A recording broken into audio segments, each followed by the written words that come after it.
और अब वो खबर जिस खबर पर गजब का सेकुलर सन्नाटा है, वो खबर जिस पर कोई बात करने को तैयार नहीं है, वो खबर जिस पर बात करने से शायद कुछ लोगों के पेट में दर्द होता है, वो खबर जिसकी बात करना शायद सांप्रदायिक कहलाती है। खबर सुनिएगा, आपको पता भी नहीं होगा, किसी ने बताया भी नहीं होगा, किसी और चैनल पर खबर दिखी भी नहीं होगी। देखिए, भारत ना एक धर्मनिरपेक्ष हिंदू राष्ट्र है और यहां पर हर धर्म के लोगों की जान की कीमत बराबर है। फिर क्यों दंगों को हिंदू मुस्लिम के अलग अलग चश्मे से देखा जाता है?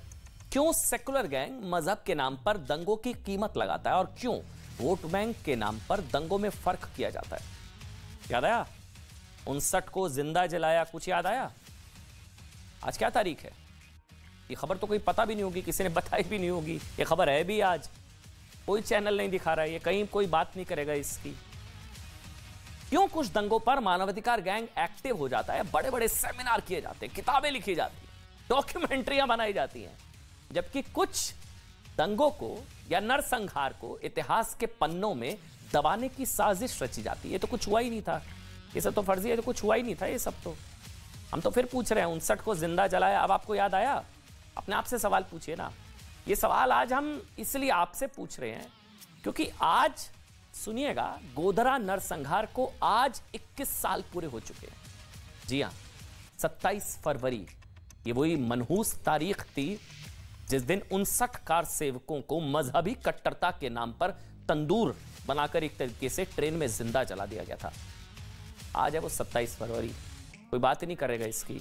दबा दी जाती है खबर, तो दबा दी। इन जो तस्वीरें हैं, जो कार सेवक जो शहीद हुए थे 59, उनको श्रद्धांजलि देने का दिन है भाई आज 27 फरवरी को। आज ही के दिन 2002 में गोधरा नरसंहार हुआ था, हमने इसको नरसंहार शब्द दिया है। आज ही के दिन गोधरा रेलवे स्टेशन के पास साबरमती एक्सप्रेस ट्रेन में आग लगाकर अयोध्या से लौट रहे आज ही के दिन 59 कार सेवकों को जिंदा जला दिया गया था। आज थे वो तारीख, आज पता भी नहीं है, कोई बात भी नहीं करेगा इसकी। गुजरात दंगों की बात होती है, गोधरा की, साबरमती की, आज है भाई तारीख। इस घटना को जिस सोचे समझे और बर्बर तरीके से अंजाम दिया गया ना, उसे याद करके आज सभी की रूह कांप जाती है। आज आपको ना गोधरा की पूरी कहानी सुनाने जा रहे हैं, पूरी कहानी, आप एक एक सच आज जानेंगे। बीबीसी वाले इस पर डॉक्यूमेंट्री नहीं बनाएंगे, कुछ लोगों को इस सच से बड़ी परेशानी होती है। गोधरा नरसंहार को 21 साल गुजर चुके हैं, लेकिन इनके जख्म आज भी जिंदा हैं। हिंदुओं के खिलाफ यह साजिश 21 साल पहले सिर्फ गोधरा के स्टेशन पर नहीं हुई। सच्चाई तो यह है कि हिंदू आज भी ऐसी ही साजिश का शिकार हो रहे हैं। यही वजह है कि आज आपने राम भक्तों के इस नरसंहार की चर्चा या कार सेवकों के इस नरसंहार की चर्चा कहीं नहीं सुनी होगी, कोई चैनल आपको नहीं दिखा रहा होगा। हिंदुओं के इस नरसंहार पर आज भी एक ना गजब का सेकुलर सन्नाटा है। 59 कार सेवकों को जिंदा जला दिया गया था आज के दिन, क्योंकि गोधरा नरसंहार को गुमनामी में धकेलने के लिए एक पूरा का पूरा ना इकोसिस्टम पिछले 21 साल से भारत नहीं बल्कि पूरी दुनिया में एक्टिव है, जो चाहता नहीं है कि इस पर बात हो, जो चाहता नहीं है चेहरे कभी टीवी स्क्रीन पर दिखे 58 कार सेवकों के, 59 कार सेवकों के जिनको जिंदा जला दिया गया। आज उनको श्रद्धांजलि है हमारा ये एपिसोड, जो 2002 के गुजरात दंगों की बात तो करते हैं, लेकिन गोधरा पर ऐसे खामोश रहते हैं जैसे कुछ हुआ ही नहीं था। इसलिए आज हमें लगा देश नहीं झुकने देंगे में गोधरा की कहानी सुनाना आज कम से कम बहुत जरूरी है, क्योंकि जख्म आज भी ताजा हैं और 59 कार सेवकों की शहादत को भूलना नहीं है। हम गोधरा के इस नरसंहार को नहीं भूले हैं और हम चाहते हैं कि आपको भी गोधरा नरसंहार को नहीं भूलना चाहिए। मजहबी क्रूरता और मजहबी कट्टरता की ऐसी क्रूरता देखने को मिली थी। यह नरसंहार इस बात की गवाही है कि कैसे हिंदुओं को राम भक्ति की कीमत अपनी जान देकर चुकानी पड़ी। आज हम आपको गोधरा कांड का वो अनसुना सच बताएंगे। आज हम आपको बताएंगे कैसे अयोध्या से लौट रहे कार सेवकों को ट्रेन में ही जलाने का षड्यंत्र रचा गया, कैसे इसके लिए पहले से ही हथियार और पेट्रोल जमा किया गया था, भीड़ को इकट्ठा किया गया, राम भक्तों को निशाना बनाया गया। सिर्फ यही नहीं, आग लगने के बाद सुनिएगा, ट्रेन के डब्बे से कार सेवक बाहर नहीं आ पाए, इसके लिए बोगी को बाहर से लॉक कर दिया गया था। आज आपको बताएंगे कैसे गोधरा में जिंदा जलाए गए 59 राम भक्तों को पूरी प्लानिंग के साथ गुमनामी में धकेलने की साजिश रची गई। गुजरात दंगों के नाम पर लाशों की राजनीति हुई, मानवाधिकारों की दुकानें खोली गई, फंड लेकर अंतर्राष्ट्रीय स्तर पर भारत को बदनाम करने की साजिश रची गई। लेकिन जिंदा जलाए गए 59 कार सेवकों राम भक्तों के न्याय के लिए कोई आंदोलन नहीं हुआ, कोई खबर भी नहीं दिखाता है भैया वाली।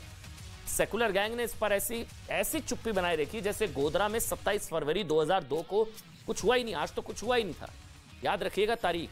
यही वजह कि आज भी बीबीसी ना गुजरात दंगों पर दुष्प्रचार डॉक्यूमेंट्री तो बहुत बनाता है, लेकिन गोधरा दंगों का जिक्र करके उसे खारिज करने की साजिश रचता है। 27 फरवरी है आज। बीबीसी गोधरा में ऐसे मौन रहता है जैसे ट्रेन में आग खुद लग गई हो अंदर से, बाहर से किसी ने नहीं लगाई थी।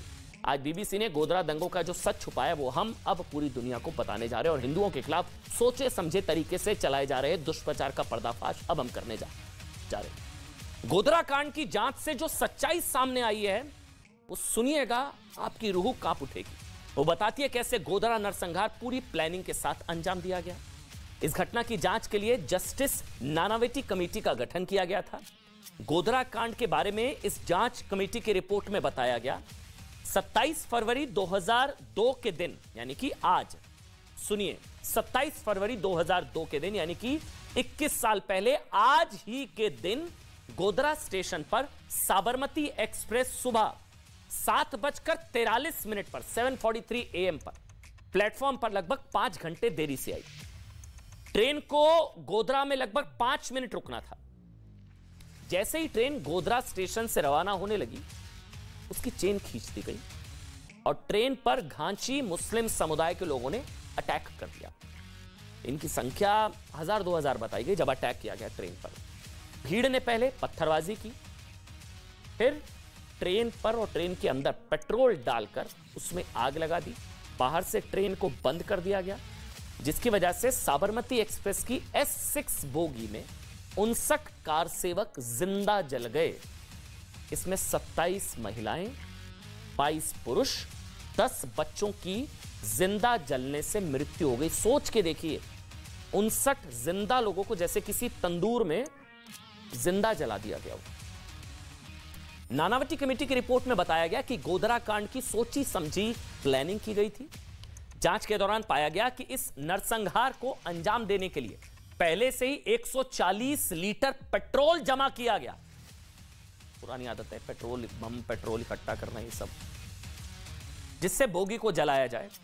हिंसक भीड़ को उकसाने के लिए लाउड स्पीकरों का इस्तेमाल किया गया। तो इस्लाम खतरे में है, मारने काटने वाले भड़काऊ नारे लगाए गए। रिपोर्ट में यह भी बताया गया कि हमलावरों के हाथ में हथियार थे। उग्र भीड़ लगातार ट्रेन पर पत्थरबाजी कर रही थी, जिससे ट्रेन की बोगी से किसी को उतरने का मौका नहीं मिला। तो आप सोच कर देखिए, कल्पना कीजिए, इतनी बर्बरता, इतनी क्रूरता, इतनी हैवानियत, इतनी बर्बरता के साथ, प्लानिंग के साथ हिंदुओं का यह नरसंहार किया गया। 59 कार सेवकों को तंदूर में जैसे जिंदा जला दिया गया ट्रेन के अंदर, बाहर से लॉक कर दिया गया बाहर, और अंदर ही 59 कार सेवकों को जिंदा जला दिया गया। वैसे ना, यह पहला मौका नहीं था जब गोधरा में सुनियोजित साजिश के तहत हिंसा को अंजाम दिया गया। गोधरा का इतिहास दंगों से भरा हुआ है। आज आपको बताते हैं हम, 2002 से पहले गोधरा में 77 साल में 16 बार सांप्रदायिक दंगे हुए, हर बार हिंदू निशाने पर। गोधरा में 1925, 1928, 1946, 1948, 1950, 53, 80, 81, 85, 86, आप गिनते रहिए, साल बदलते गए, हिंदुओं के खिलाफ सांप्रदायिक हिंसा नहीं थमी। आजादी के बाद 1948 में भी गोधरा में बड़े पैमाने पर दंगे हुए थे। देखिए, गोधरा नरसंहार इतिहास का एक ऐसा अध्याय है जिसे भूल पाना कम से कम हम लोगों के लिए संभव नहीं है, और शायद आप लोगों के लिए भी ना हो। कुछ लोग चाहते हैं कि आप भूल जाएं, आपको याद ही ना हो। जिन 59 राम भक्तों को, कार सेवकों को जलाया गया, उनका परिवार कभी भी इस त्रासदी से बाहर नहीं निकल पाया। उनके परिवार वालों को ट्रेन में जिंदा जला दिया गया, बाहर से लॉक करके कोई उतर ना पाए, तंदूर में जिंदा। समझ रहे हैं आप, इस तरह से। ऐसे में क्या इस नरसंहार के दोषियों पर कोई नरमी बरती जानी चाहिए? ये जो हैवान थे, ये हैवान ही थे ना जिन्होंने 59 कार सेवकों को जिंदा जला दिया, ये क्रूर हैवान, इन पर कोई नरमी होनी चाहिए? आप बताइए। ये सवाल हम इसलिए पूछ रहे हैं क्योंकि एक पूरा इकोसिस्टम ना गोधरा नरसंहार के दोषियों की रिहाई में जुटा हुआ है। बिल्कुल ठीक आप सुन रहे हैं, हैरानगी हो रही है ना आपको? ये इकोसिस्टम दोषियों की पैरवी करने में जुटा है, जिसने 59 कार सेवकों को जिंदा जला दिया। उनको बचाने की कोशिश हो रही है।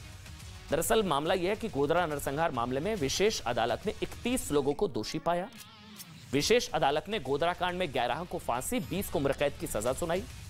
गुजरात हाईकोर्ट ने फांसी को उम्र कैद में तब्दील कर दिया और बाकी की उम्र कैद बरकरार रखी। गोधरा कांड के दोषियों की जमानत के मामले में फिलहाल अपडेट है कि सुप्रीम कोर्ट में सुनवाई हो रही है। 20 फरवरी को अभी 20 फरवरी को सुप्रीम कोर्ट के चीफ जस्टिस डीवाई चंद्रचूड़ की अगुवाई वाली बेंच के सामने इस पर सुनवाई हुई, जिसमें दोषियों की ओर से कांग्रेस सदस्य, जी हां बिल्कुल ठीक आपने सुना, जिसमें दोषियों की ओर से कांग्रेस सदस्य और वरिष्ठ वकील केटीएस तुलसी की तरफ से दलील दी गई कि अधिकांश दोषियों ने 16 से 18 साल की सजा काट ली है। बस करते हैं। केटीएस तुलसी ने सुप्रीम कोर्ट के उस आदेश का हवाला देते हुए जिसमें उत्तर प्रदेश को 14 साल जेल की सजा काटने वाले उम्र कैदों को छूट देने पर विचार करने का निर्देश दिया गया। मतलब गोधरा नरसंहार के दोषियों पर नरमी, हमदर्दी बचाने के लिए भी एक बड़ा वर्ग आज भी खड़ा हुआ है। इसलिए लगा आज ये खबर आपको बतानी जरूरी है। इस पर गुजरात सरकार ने कहा है कि भाई 2002 के गोधरा ट्रेन अग्निकांड मामले में दोषी राज्य की नीति के तहत समय से पूर्व रिहाई के पात्र नहीं हैं, बिल्कुल नहीं है। गुजरात सरकार की ओर से पेश सॉलिसिटर जनरल तुषार मेहता ने कहा है यह दुर्लभम मतलब रेयरेस्ट ऑफ रेयर केस है, जहां 59 लोगों को जिंदा जला दिया गया, जिनमें महिलाएं और बच्चे भी शामिल थे। रेल की बोगी को बाहर से बंद कर दिया गया, उसमें आग लगा दी गई। तुषार मेहता ने कहा है कि यह मामला सिर्फ ट्रेन की बोगियों पर पथराव भर का नहीं है, बल्कि दोषियों ने साबरमती एक्सप्रेस की एक बोगी को लॉक कर दिया क्या और बाद में ट्रेन बोगी को आग के हवाले कर दिया गया था प्लान तरीके से। सॉलिसिटर जनरल तुषार मेहता ने कहा कि गोधरा में ट्रेन जलाने के आरोपियों के लिए वो सजा पर बहस के दौरान फांसी की सजा की मांग करेंगे। फांसी की सजा रेयरेस्ट ऑफ रेयर है, कुछ लोग इनको बचा रहे हैं। चीफ जस्टिस डीवाई चंद्रचूड़ की अगुवाई वाली बेंच ने मामले में आरोपियों की जमानत अर्जी पर सुनवाई 3 हफ्ते के लिए टाल दी है। अब सवाल तो बीबीसी पर हुआ ना भाई, इस पर बनाओ ना डॉक्यूमेंट्री। 2002 के गुजरात दंगों के 21 साल बाद भी और साबरमती ट्रेन में 59 कार सेवकों को जिंदा जलाए जाने के बाद भी पूरी दुनिया में भारत को बदनाम करने की कोशिश जारी है। पिछले महीने गुजरात दंगों पर बीबीसी की डॉक्यूमेंट्री इसी का एक प्रमाण थी ना। भारत के खिलाफ दुष्प्रचार युद्ध चलाने वाले ओपन सोसाइटी फाउंडेशन के संस्थापक जॉर्ज सोरोस का ताजा बयान भी इसी का उदाहरण है, जहां वो मोदी सरकार और भारत के लोकतंत्र को उखाड़ फेंकने की बात करते हैं। तो आज हम बीबीसी से, जॉर्ज सोरोस से चंदा लेने वाली मीडिया कंपनी या कुछ जो पीआरओज या जो कुछ कंपनी है मानवाधिकार के नाम पर अपनी दुकान चलाने वाले संस्थाओं से हम कुछ सवाल पूछते हैं। आखिर बीबीसी ने सिर्फ गोधरा नरसंहार पर कोई डॉक्यूमेंट्री क्यों नहीं बनाई? गोधरा का सच दिखाया जाए भाई। कोई बता रहा है आज ही जलाए गए थे 59 कार सेवक, किसी को याद भी नहीं होगा, पता भी नहीं होगा। आखिर बीबीसी ने पूरी दुनिया को 59 राम भक्तों को जिंदा जलाने का पूरा सच क्यों नहीं बताया, क्यों नहीं दिखाया भाई? गोधरा नरसंहार में मारे गए परिवार वालों का इंटरव्यू क्यों नहीं किया भाई? इसकी वजह साफ है कि हिंदुओं का दर्द सेकुलर नैरेटिव के लिहाज से फिट नहीं बैठता है। भारत में हिंदुओं के साथ भी ज्यादती हो सकती है, बर्बरता की जा सकती है, हिंदू विक्टिम हो सकता है। ये बात दरअसल उनके गले में नहीं उतरती और सेकुलर नैरेटिव को सूट नहीं करता। इसलिए गुजरात दंगों पर एक्टिव दुष्प्रचार गैंग मजहब के नाम पर ना सिर्फ दंगों की मार्केटिंग करता है, बल्कि गुजरात दंगों का आधा अधूरा सच बताकर भारत को बदनाम करने की कोशिश भी की जाती है। इसके बदले ऐसे गैंग्स को बड़ी बड़ी फंडिंग मिलती है। इसलिए हम आपसे बार बार यही कह रहे हैं कि गोधरा नरसंहार को भूलने की गलती मत कीजिएगा। 59 कार सेवकों को 59 को जिंदा जलाया याद आया, क्योंकि गोधरा नरसंहार जैसी त्रासदी हमें बार बार यही बताती है कि भारत में हिंदुओं के साथ भी बर्बरता हो रही है। और बिल्कुल ये जो मैंने आपको बताया, अगली खबर भी इसी से जुड़ी है। हिंदुओं से बर्बरता अब तक कश्मीर